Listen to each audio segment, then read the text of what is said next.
C'est une joie de vous retrouver ce soir dans le cadre de ces conférences de Carême qui ont pour thème donc chrétiens par temps de crise. Et dans le cadre de ces conférences, nous abordons aujourd'hui le thème de l'Eucharistie.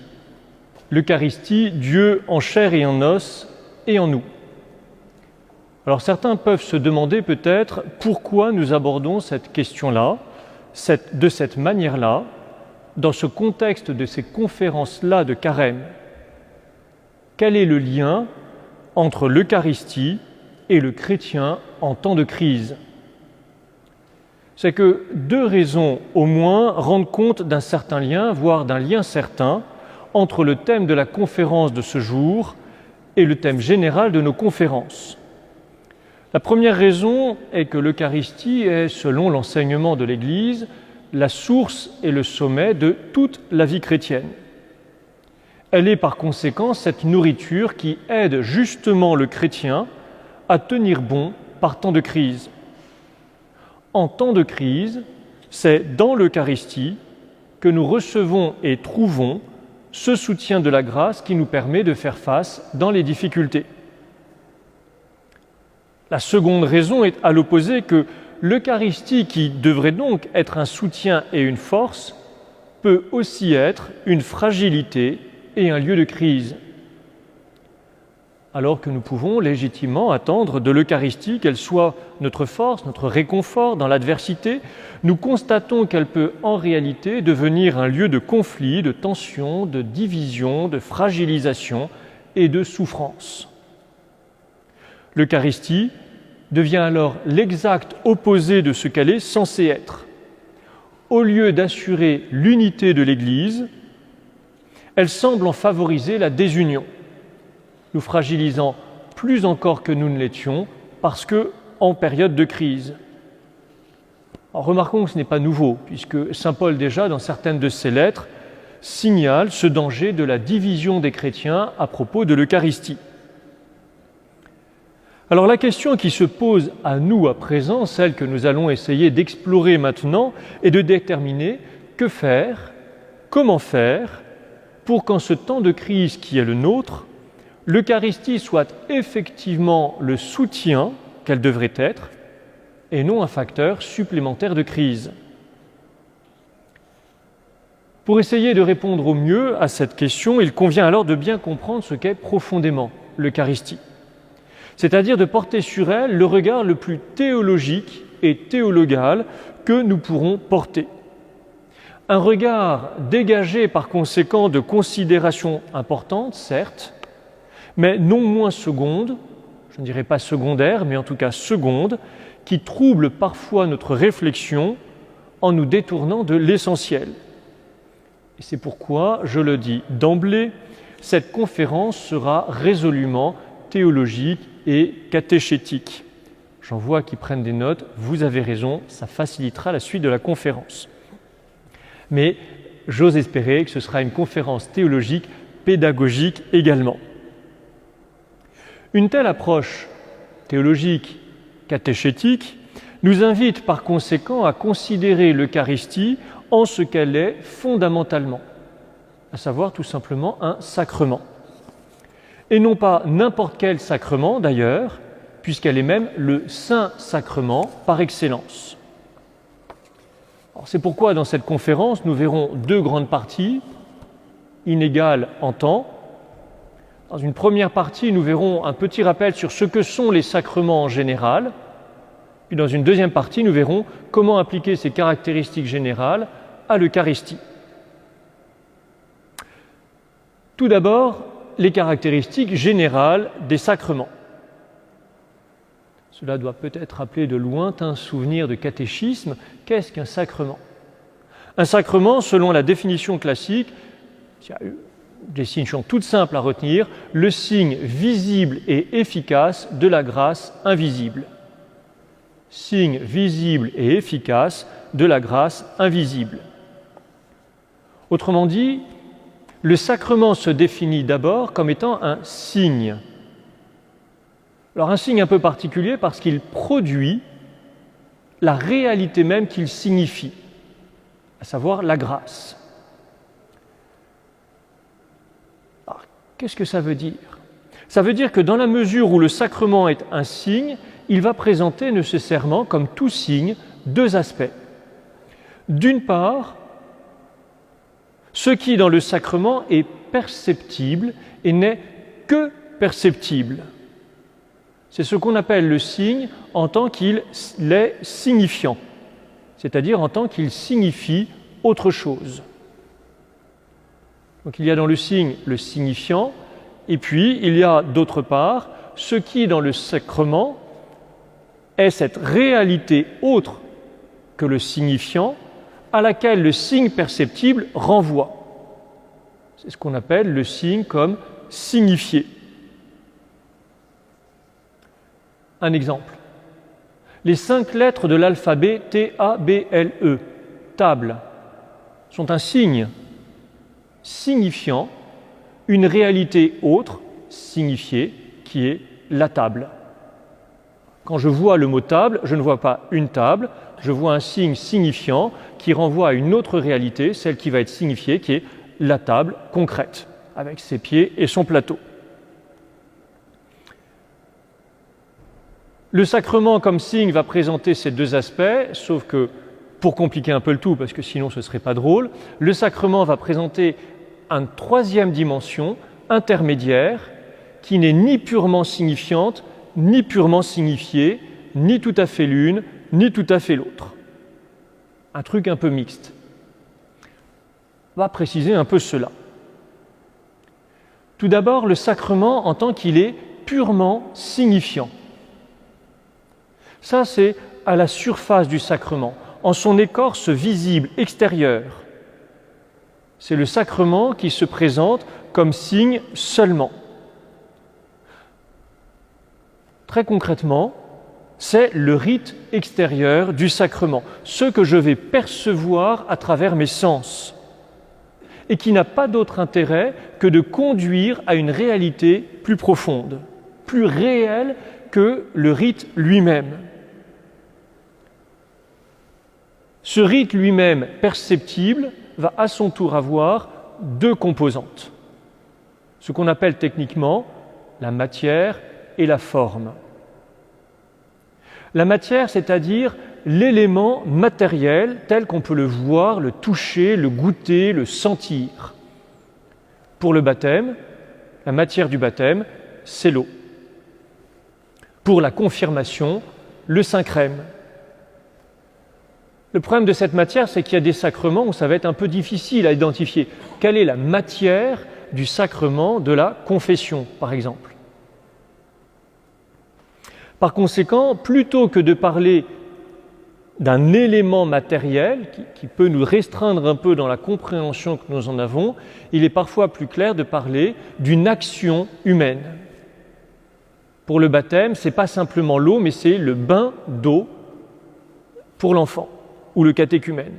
Pour la confirmation, c'est l'onction d'huile. Pour la confession, ça va être l'aveu des fautes par le pénitent et sa contrition. Sauf que si je m'arrête à cette seule action humaine, elle n'est pas toujours suffisamment signifiante. Si je plonge un enfant dans l'eau, quand bien même je suis dans une église, est-ce que je suis en train de le baptiser ou est-ce que je suis en train de le laver? Si je plonge l'enfant dans la baignoire de la salle de bain, est-ce que je suis en train de le laver ou est-ce que je suis en train de le baptiser? La seule action matérielle, humaine, est insuffisante. Il faut en plus d'elle, ce qu'on appelle donc la forme, c'est-à-dire une parole qui va expliquer le geste, qui va accompagner le geste et qui va lui donner toute sa signification. C'est le fait que quand le prêtre plonge l'enfant dans l'eau ou lui verse de l'eau sur le front, dit en même temps « Je te baptise au nom du Père, du Fils et du Saint-Esprit ». Cette parole est donc très importante puisqu'elle vient achever la signification du sacrement. Sans elle, on ne sait pas trop ce qui se passe. Ça, c'est le signe en tant que purement signe. Un geste accompagné d'une parole. Il y a ensuite, deuxième aspect du sacrement, le sacrement en tant que réalité purement signifiée, la réalité ultime. Comme je l'ai dit, la dimension perceptible du sacrement a pour objectif de conduire à quelque chose de plus profond, non seulement de montrer quelque chose de plus profond, mais de donner quelque chose de plus profond. C'est la réalité même du sacrement, le but même du sacrement, la fin du sacrement. C'est ce à quoi s'achève le sacrement. Pour le baptême, la restauration dans l'état de grâce. Pour la confession, le pardon des péchés. Quel que soit le sacrement, cette réalité ultime, c'est ce qu'on appelle la grâce. Et plus précisément, ce qu'on appelle habituellement la grâce sanctifiante. La grâce qui vient nous sanctifier. Le geste, le rite qui est posé n'a de sens que de nous donner, de nous conférer, de nous procurer la grâce qui vient nous sanctifier. Une action perceptible, explicitée par une parole, le signifiant, une réalité purement signifiée, la grâce qui sanctifie, et puis, je l'ai évoqué, une réalité intermédiaire, ni tout à fait l'un, ni tout à fait l'autre. Pas tout à fait signifiante parce qu'en fait, cette réalité n'est pas perceptible à l'œil nu, et pas signifiée parce que ce n'est pas elle le but du sacrement. Donc c'est un truc un petit peu bancal, plus difficile à concevoir. On ne peut pas rentrer dans le cadre de cette conférence dans tous les détails, mais disons qu'un de ces aspects, c'est qu'elle va introduire le sacrement, conférer au sacrement une certaine pérennité.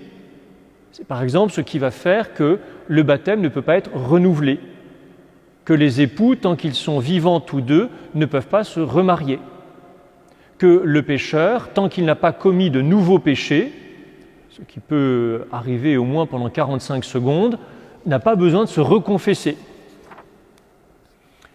Donc 3 niveaux de réalité: le signe visible, la réalité de grâce signifiée, et puis un élément intermédiaire qui n'est ni tout à fait l'un, ni tout à fait l'autre.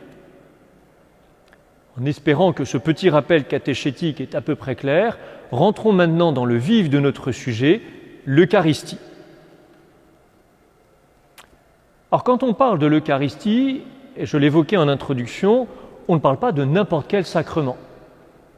On parle de celui qu'on appelle le sacrement des sacrements, ou encore le Saint-Sacrement.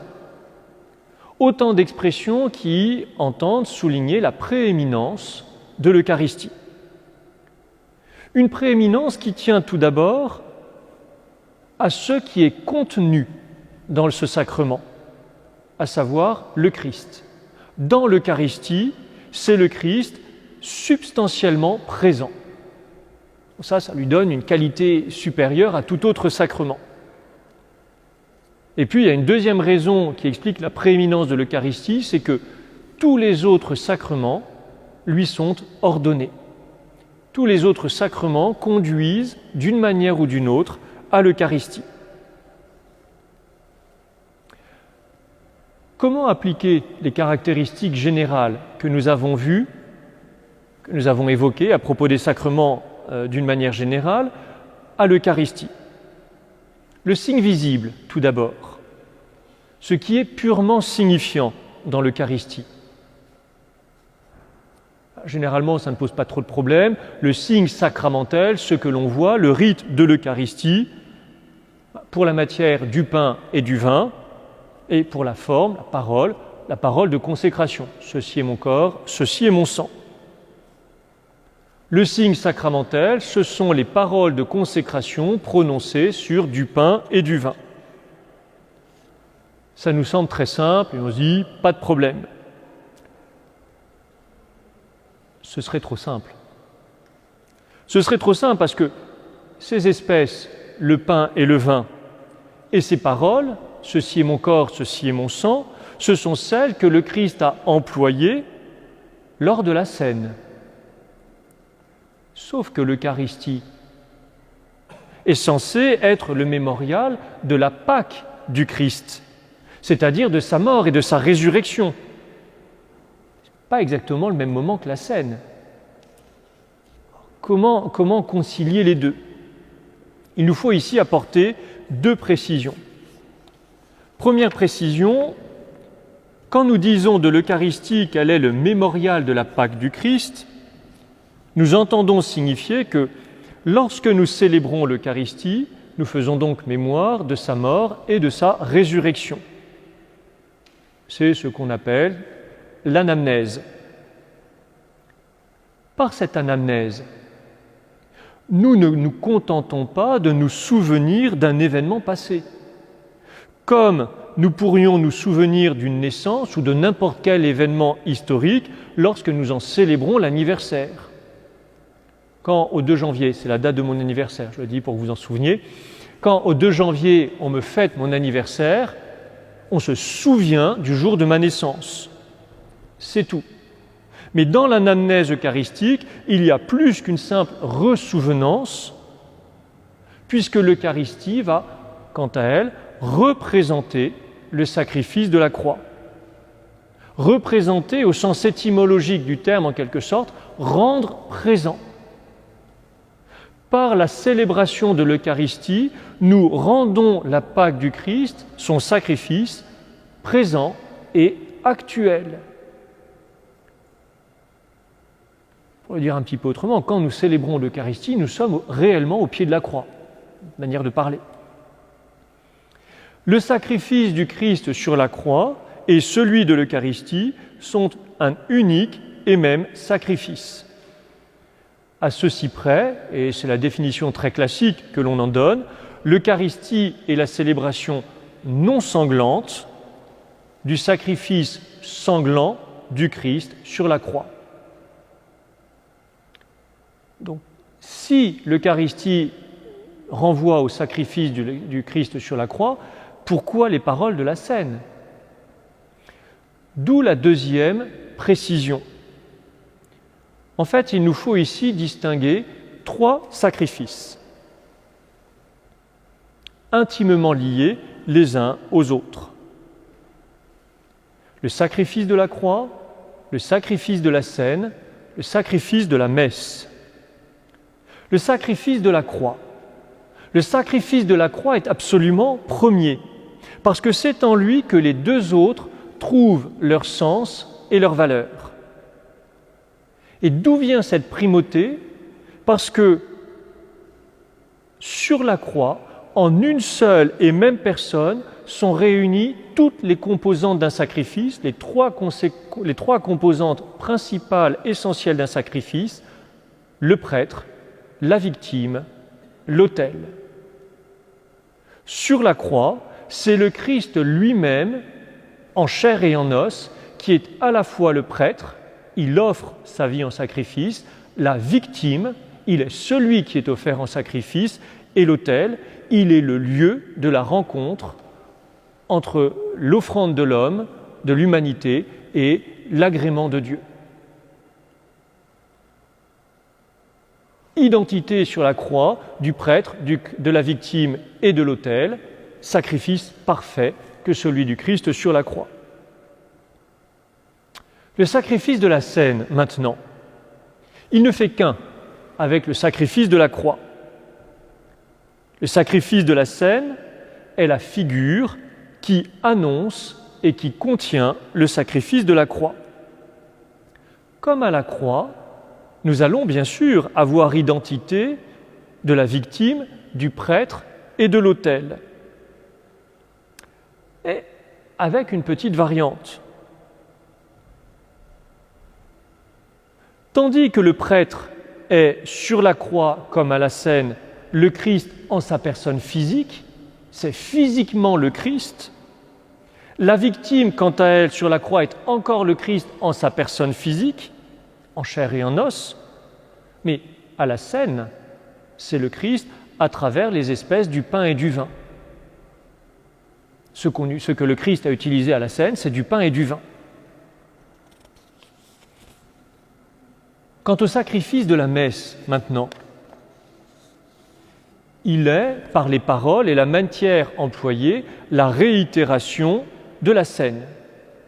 Quand le prêtre célèbre la messe, il réitère les gestes et les paroles du Christ à la scène, pas les gestes ou les paroles du Christ sur la croix.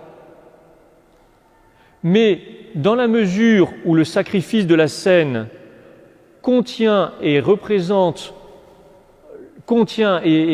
assume le sacrifice de la croix, lorsque le prêtre reprend les paroles de la scène, si A égale B et si B égale C, alors A égale C. Lorsque le prêtre dit à la messe les paroles de la scène renvoyant à la croix, la messe renvoie également au sacrifice de la croix. Sauf que, à la messe, même s'il y a identité à la fois de la victime, du prêtre et de l'autel, à savoir toujours le Christ, ça n'est plus le Christ en sa personne physique, en chair et en os, c'est toujours le Christ par le truchement d'une réalité intermédiaire. Pour le prêtre, la personne physique, le prêtre lui-même. Pour la victime, les espèces du pain et du vin. Et pour l'autel, l'autel lui-même sur lequel on célèbre l'Eucharistie. Le signe sacramentel, visible, signifiant de l'Eucharistie, les paroles de la consécration sur du pain et du vin qui renvoient à la scène, laquelle contient le sacrifice de l'Eucharistie. Ça, c'est la partie visible. Deuxième niveau de réalité, de degré dans le sacrement, après la réalité purement visible, voyons maintenant la réalité intermédiaire, celle qui n'est ni tout à fait signifiante, ni tout à fait signifiée, mais un peu des deux. Cette réalité intermédiaire est assez particulière pour le sacrement de l'Eucharistie, car il s'agit ni plus ni moins du Christ lui-même. Le Christ lui-même présent aux espèces du pain et du vin. Cette réalité intermédiaire, c'est ce que très couramment nous appelons la présence réelle. Alors cette présence réelle appelle elle aussi quelques commentaires. Tout d'abord, nous le savons, cette présence réelle est un dogme clairement affirmé par le Concile de Trente, et en tant que dogme qui appelle, qui réclame l'assentiment, l'adhésion de notre foi. Et ce dogme nous enseigne que dans l'Eucharistie, dans les espèces du pain et du vin consacrés, le Christ est vraiment, réellement, substantiellement présent. Vraiment, réellement, substantiellement présent. Vraiment, réellement, substantiellement, et non moins sacramentellement. Pour le dire autrement, dans l'Eucharistie, le Christ n'est pas visible en sa personne physique. Je ne vois pas quelqu'un avec 2 bras, 2 jambes, un visage, etc. L'Eucharistie reste un signe sacramentel. Il nous faut ici nous garder de 2 erreurs possibles. La première qui consisterait à dire, en fait, dans l'Eucharistie, le Christ n'est présent que symboliquement, c'est juste une image, ce n'est pas vraiment le Christ. Ce pain nous fait penser à Jésus, mais ce n'est pas vraiment Jésus. Présence symbolique, ce serait une erreur. Deuxième chose, l'erreur opposée, penser que quand je vois l'hostie, je vois Jésus avec ses bras, ses jambes, etc. Non. Nous ne voyons pas Jésus comme tel quand nous voyons l'hostie consacrée.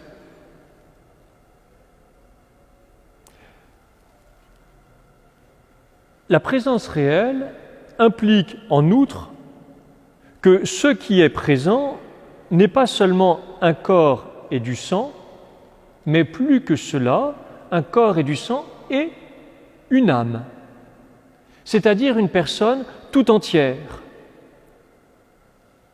Ce corps et ce sang, le prêtre les consacre tels qu'ils sont actuellement, aujourd'hui même, avec un verbe être au présent. Ceci est mon corps, et non pas ceci a été mon corps, ou sera mon corps. Ceci est mon corps, est mon sang. La consécration consiste donc à établir une relation très particulière entre les éléments que nous voyons posés sur l'autel et le Christ tel qu'il se trouve au ciel. Au moment de sa mort,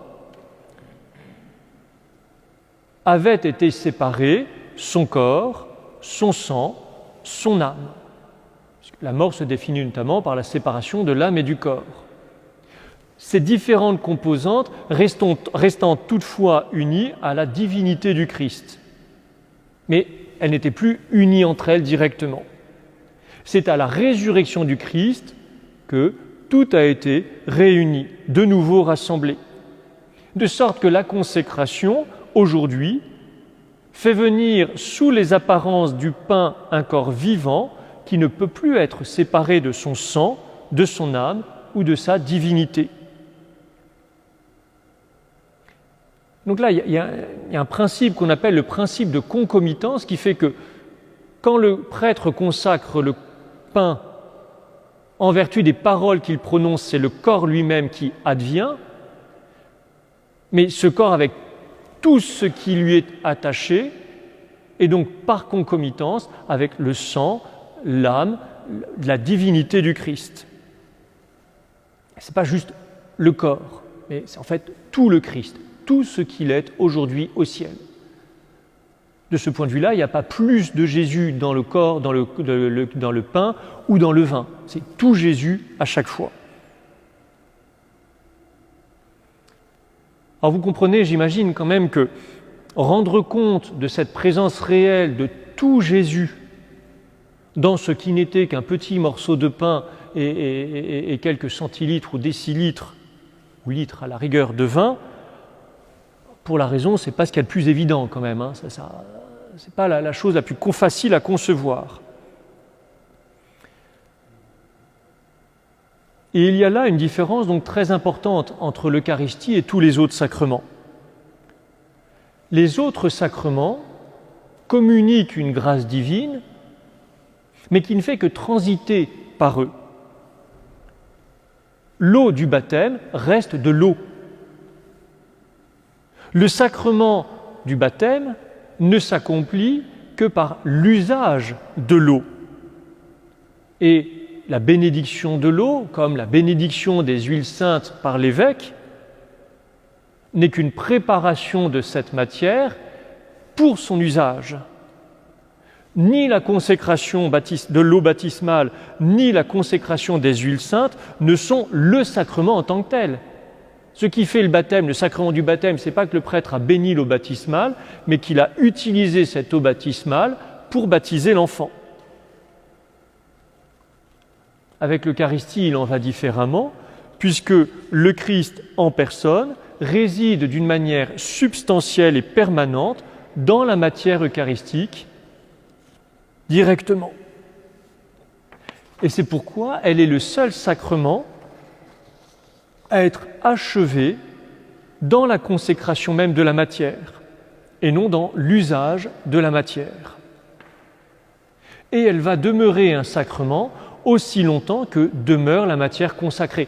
Tant que le pain demeurera dans ce qu'il est, dans ce que j'en perçois, la présence réelle demeure.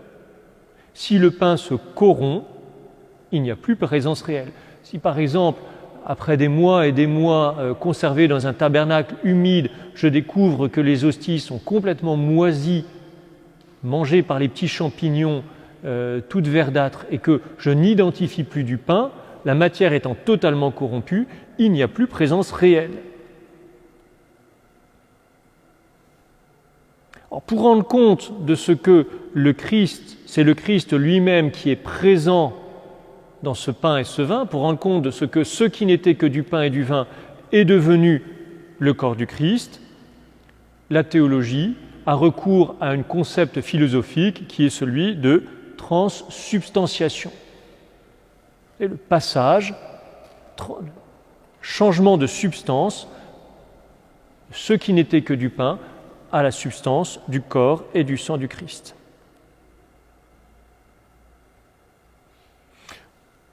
Concept qui veut donc dire que toute la substance du pain est converti en toute la substance du corps du Christ. Ce n'est pas parce qu'on a trouvé cette explication que ça devient évident pour l'esprit. Je suis bien d'accord que ça reste de toute façon quelque chose qui nous dépasse un petit peu, mais par ce biais-là, la philosophie entend montrer qu'il n'y a pas une impossibilité à ce que nous affirmons. Cette présence réelle nous demande encore quelques petites précisions, et notamment pour éviter toute mécompréhension. Il faut en particulier bannir de notre esprit toute image grossière d'un Christ qui serait présent dans l'Eucharistie comme une personne physique enfermée dans une boîte. C'est pas si je coupe l'hostie très finement en deux et que je soulève les deux parties, je vais voir Jésus. Non. Évidemment, non. Le Christ n'est pas présent de ce point de vue-là dans notre schéma mental de la localisation géographique, comme quelqu'un qui est présent, comme vous qui êtes présent dans cette Église. Il n'est pas soumis aux mêmes conditions de temps, de dimension, de lieu que nous. Il n'est pas contenu dans l'Eucharistie.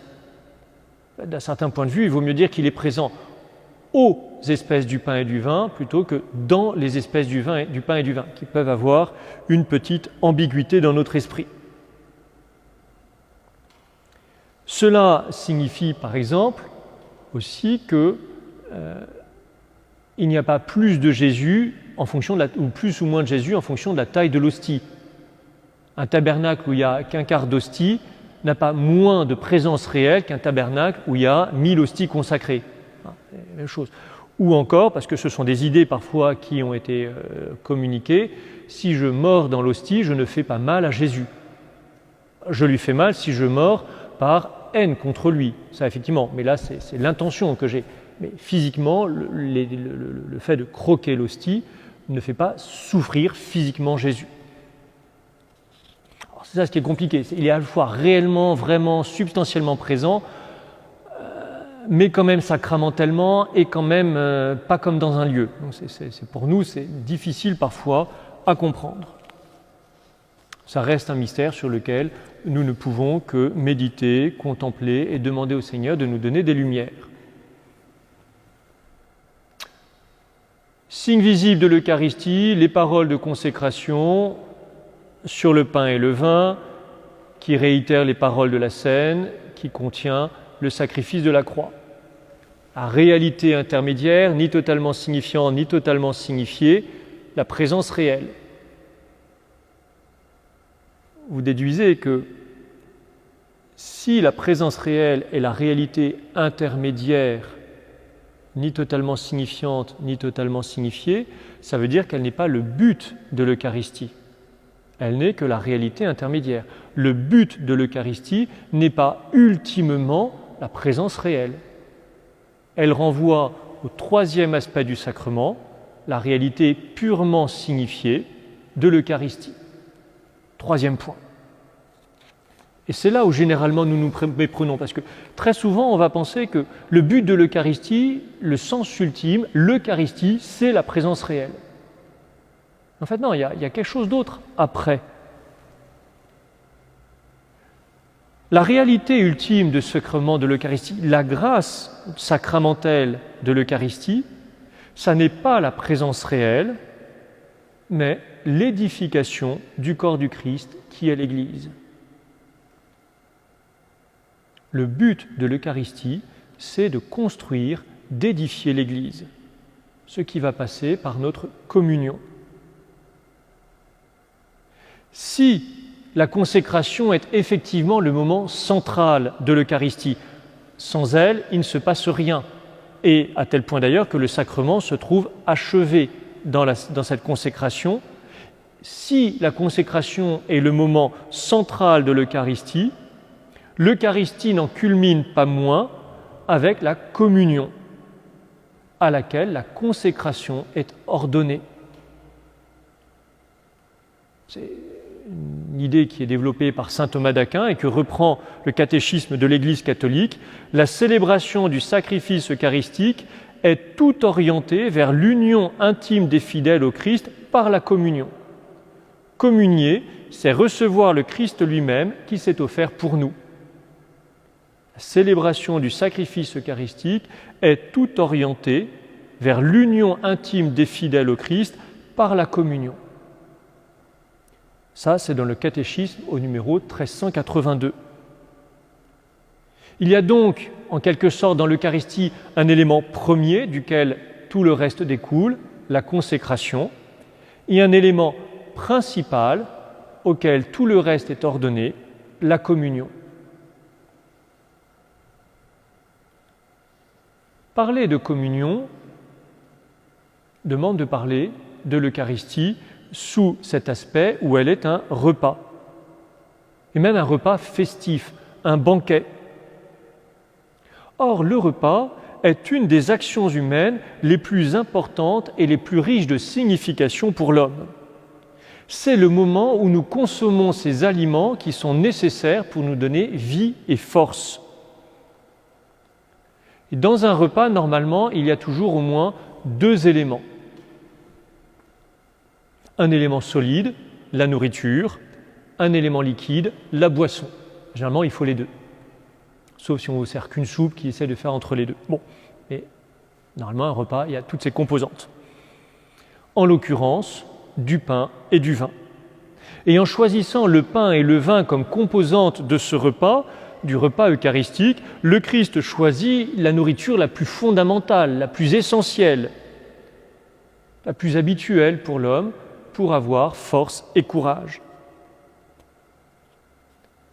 En choisissant en outre le cadre d'un repas pour nous donner son corps et son sang, le Christ nous indique bien qu'il ne s'est pas livré pour être d'abord adoré dans une hostie qu'on va précieusement conserver dans un tabernacle, de pierre ou de bois, mais qu'il s'est livré pour nous d'abord pour être mangé, pour être consommé, pour servir d'aliment vital, et ainsi reposer dans le tabernacle de chair de notre cœur.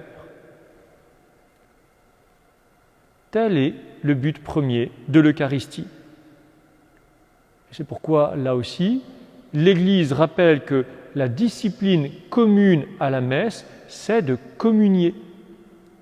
Le principe à la messe, c'est de communier. Ne pas communier est l'exception.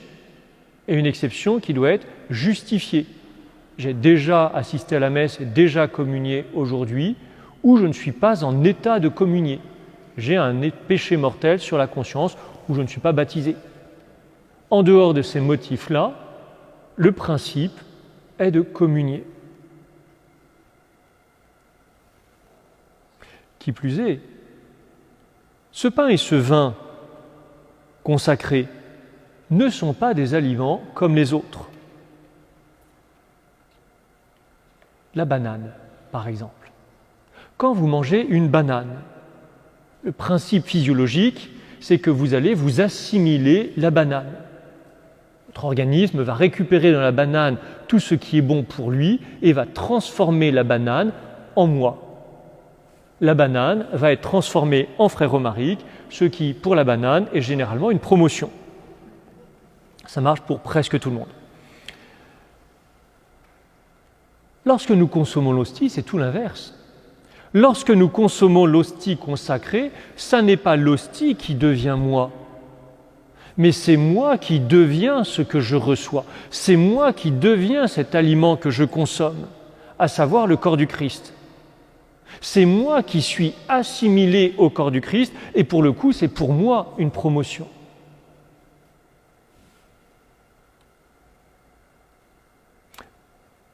L'Eucharistie comme communion renvoie au repas, le repas renvoie comme cet aliment qui nous refait.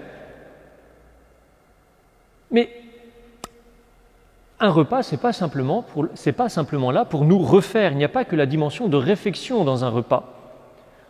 La preuve, les animaux eux-mêmes mangent et se restaurent, et pourtant, sauf dans les fables de La Fontaine, on ne dit pas qu'ils partagent un repas, au sens propre. C'est qu'en plus de cette dimension de réfection, le repas est aussi une cérémonie familiale, un rite communautaire, un moment de sociabilité. Par nature, le repas est un temps de communion. lorsque les commensaux partagent les mêmes mets, ils mettent à l'unisson leur cœur et leur esprit. Ceux qui partagent un même pain, un même repas, sont en communion les uns avec les autres. C'est l'étymologie du mot convive ou de compagnon. Compagnon, ceux qui partagent le même pain.